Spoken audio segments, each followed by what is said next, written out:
Hello, my name is Ari Saarto. I'm a photographer and a lecturer. In this video I'm going to discuss about my latest exhibition at the Northern Photographic Center at Oulu, Finland, this autumn 2020. I have been working as a photographer more than 20 years.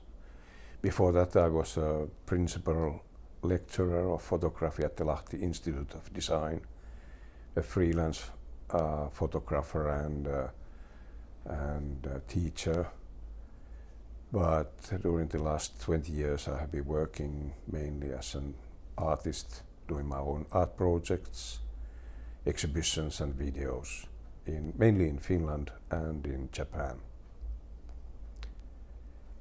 My main turning point in my personal work was a visit to Komi Republic, to Russia in 1998, when I was having a workshop with another photographer concerning architectural photography.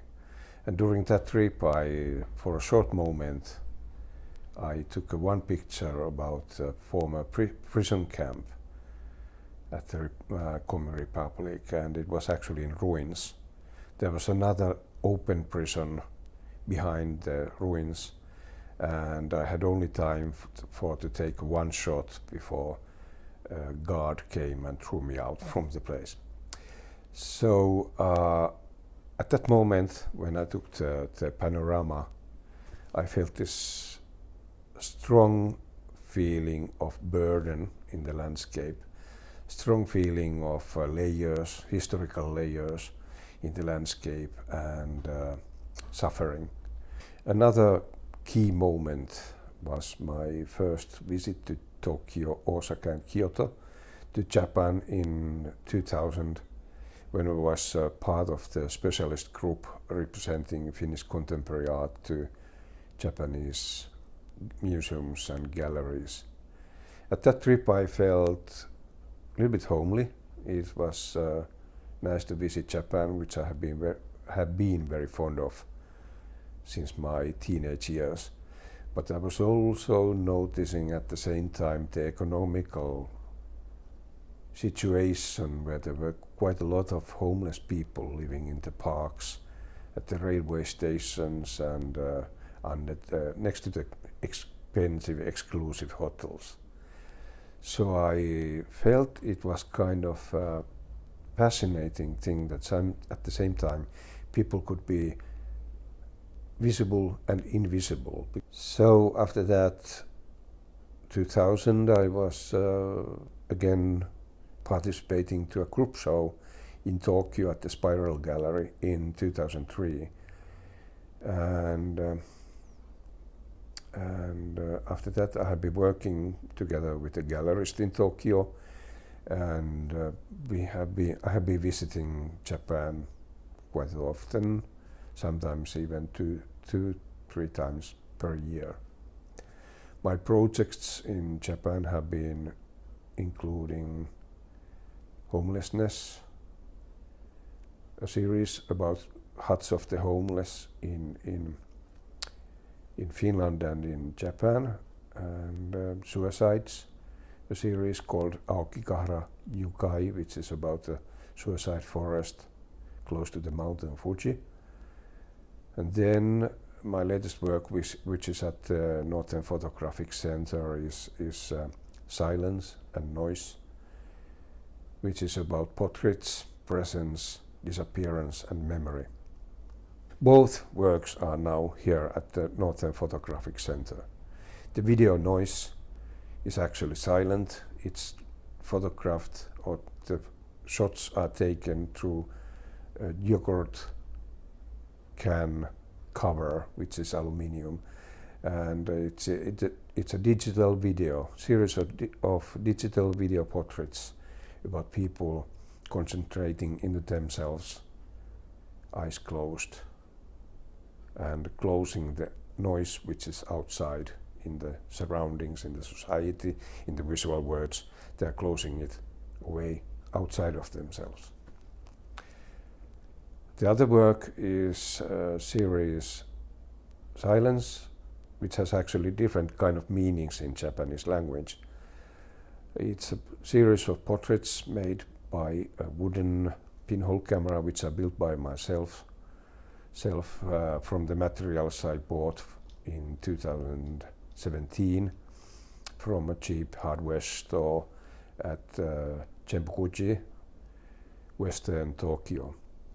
And the photographic prints, the original negatives, are developed in the bathroom, and then the big prints are made several times here in Finland. I finally decided to print them on canvas so I could make it more like an installation style series of photographs. The idea or the concept of silence comes from the presence, disappearance, memory of the people in the photographs.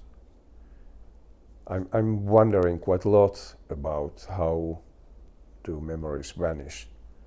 When does the last document of ourselves vanish, and what happens after that?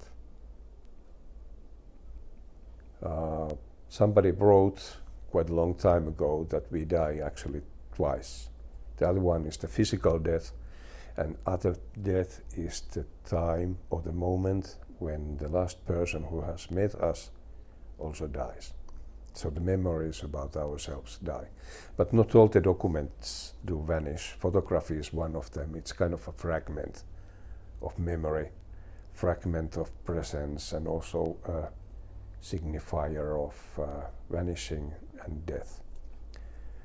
For my inspiration, I have been reading Japanese poetry about death, called Jisei poetry, and I'm still continuing with this project. Maybe this is the first time I have ever started doing a project without a clear plan about what to do, a script or a manuscript, and now have been developing the concept since 2017, 2018, when I was last time a longer period in Tokyo. Most of my work has a conceptual side or an element, so I'm very interested in language and also its different meanings, especially because I have an audience in Japan. And as like for an example, the concept or the word, European word silence to English, or the English word silence has different meanings in Japanese language. Silence can be related to sorrow, it can be related to melancholy, it can be related to death, and there are quite a lot of silences in Japanese language. It's like we Finns have different meanings for snow, tens and tens of them, almost 100 meanings for different types of snow. So for developing my concept and my work, I have to still study more about Japanese language with my friends and colleagues. I have a translator, I have one writer in Tokyo who is helping me, and I'm trying to find actually the perfect silence for my work. About artistic work, during my lectures I have been discussing with students quite a lot about how artistic work develops. Quite a lot of people have this idea that artistic work is like one project after one. They are going in a straight line next to each other. But I'm willing to talk to people or the students about different kind of concept. It's related to light, night lamps, night shades, and moths. I think that most of the artists have one or two different strong motives for their personal work, but they are hidden. They can be somewhere there in the memory, childhood memories. I don't mean any traumas or something tragical, but they can be just strong memories or experiences. So are these circles around this one theme or two themes, and they are trying to find the center of their ideas or the concepts, like a moth flies over around the lamp during the night time. So I'm also feeling that even though I have different themes, different kind of series, different kind of video work, I feel like a moth which is flying around a very bright night lamp in the night time, which I saw quite a lot in northern Japan, where I was staying about 15 years ago. So I go around like this, and I return, and then I make a new circle, but still I'm hanging around the main theme, which can be actually hidden, and you can't find it.